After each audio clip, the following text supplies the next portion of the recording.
Totoo. Oh, sige, Brennan, ha. Salamat, ha. Mamaya kita tayo. Bye.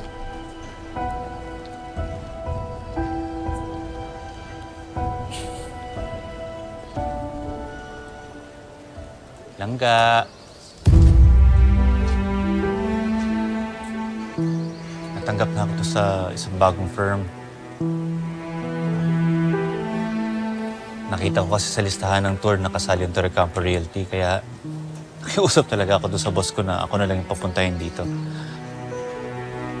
Langga, buti talaga ikaw yung pinadala ng company niyo, ano? Talagang nagdadasal ako na makapunta ka talaga para makausap na rin kita eh. Matagal na kitang gusto makausap eh. Diba? Huwag mo kong tawaging langga. Dahil matagal na tayong tapos.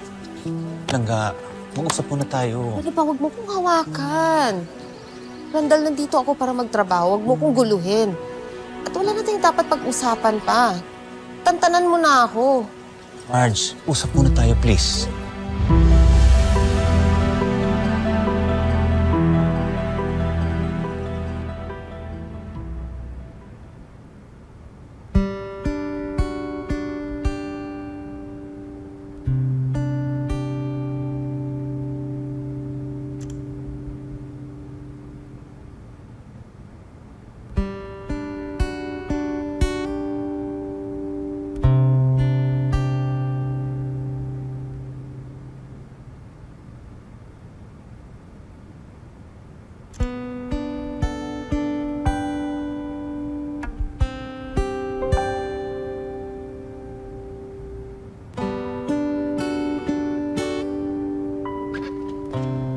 Sorry to keep you waiting. Edward? Ano ginagawa mo dito? Oh, sabi ni Dad, gusto niya daw ako mismo mag-present sa inyo? Initial presentation pa lang naman ito. Kahit sinong agent, okay lang naman sa amin. Pero di ko ina-expect, ikaw mismo ipadadala. So, ibig sabihin, hindi totoong ni-request ako para sa account na to?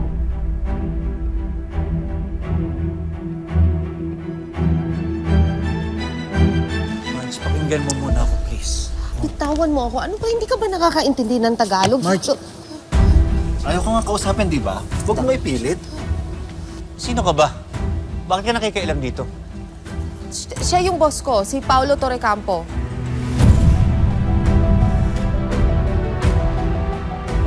Ba pinalit mo sa akin? Kaya ka ba nakapasok ng Torrecampo Realty? Magdahan-dahan ka sa sasabihin mo, ha? Huwag mong babastusin si Marge.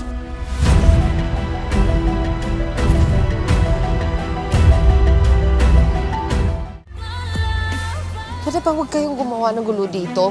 Sige na, Randall, makikipag-usap na ako sa iyo. Sigurado ka? Oo, sir. Sandali lang naman po. Salamat, Langga. Huwag na akong tawagin langga. Nakakasuka.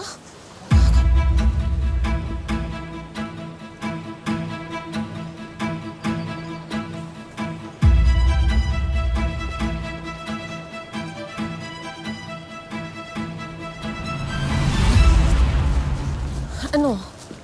Ano ba gusto mo sabihin sa akin? Nakahanap na ako ng buyer ng bahay natin.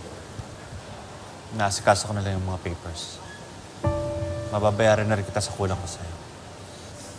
Buti naman, i-deposit mo na lang sa account ko. Sige na, kailangan ko nang umalis, ha? Iiwan na ako sa familiarization dito.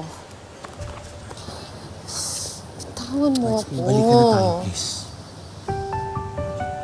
Ano? Ano pinagsasabi mo? Sama na tayo. Kahit saan mo gusto. Iiwan ko yung pamilya ko kung yun lang ang paraan para mapatawad mo ko at mapagbigyan mo ko ulit. Ipagpatuloy natin yung sinimulan natin. You can escape with me. Wala na magiging problema. Ano ba pinagsasabi mo, Randall? Ang ibig ko sabihin, ikaw ang mahal ko. Langga, mahal na mahal kita. Ikaw lang.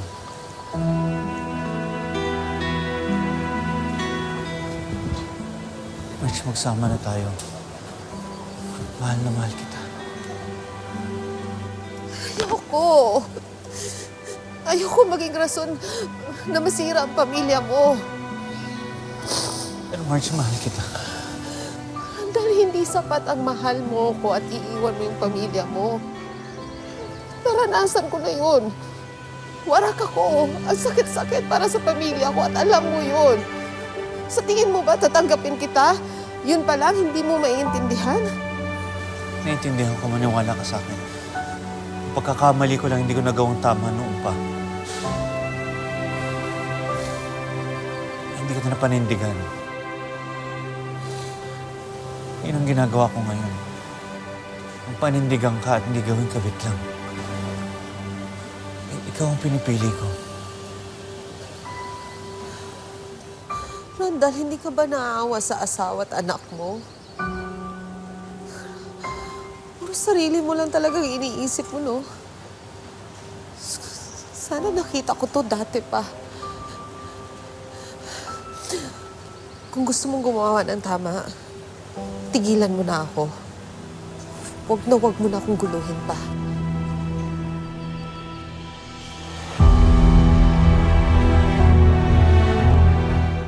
I gotta admit, impressive ang piece ninyo, Miss Castillo. Pero gusto ko pang pag-isipan mabuti bago ako mag-decide.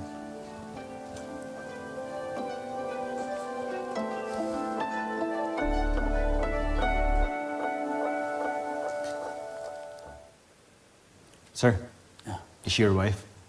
Yes, siya si Donna, lola ni Angeline. She's twice your age, so don't need any ideas.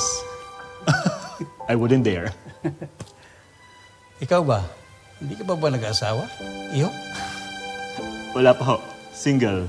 Still having fun. Ganyan din ako dati.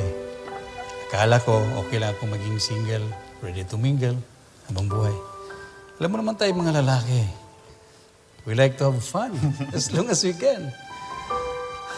But it was different when I met Donna. She was very kind and loving at sobrang patient and understanding niya. Naniwala siya sa akin na pwede ako magbago at magtino.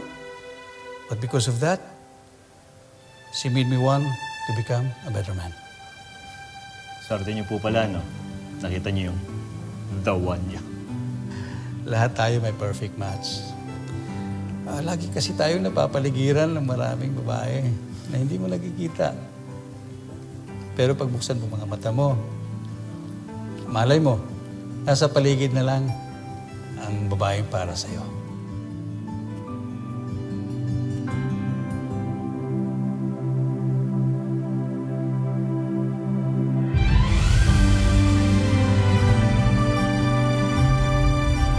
Good day po, Sir Edward. Dad, bakit naman po kailangan niyo magsinungaling pa sa akin? Hindi naman pala ako ni-request ni Mr. Fuentes na mag-present sa kanya. Diba sabi mo, gusto mo ng chance para i-prove ang sarili mo? Well, there you have it. Sana sinabi niyo sa akin agad. Hindi yung pinagmukha niyo akong tanga. What's your tone, Edward? Ha? Ano bang kinagagalit mo? Yung hindi ikaw ang ipinasama ko sa Batangas?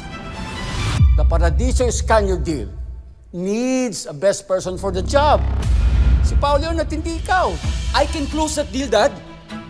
Kailangan mo lang ako bigyan ng chance. May ibang ka ba?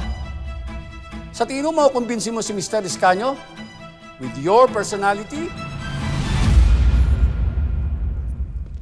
In your dreams, Edward.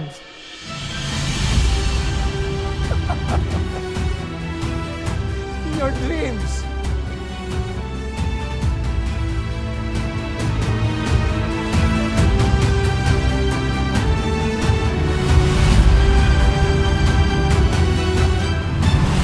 I have decided kung sino ang magiging exclusive realty partner ng Paradiso Escanio. Hindi ako naniniwala na naghiwalay na kayo ng asawa ko. Tigilan mo na si Marge! Ayaw niya na sa'yo! Hindi mo ba naiintindihan? Oh, Diyos ko, ginoo ko. Ito na nga yung sinasabi ko. Wait! Marge! You might be overthinking. Hindi ba siguro gagawin ng kuya mo yun? Alam naman niya na interesado ako kay Marge, di ba?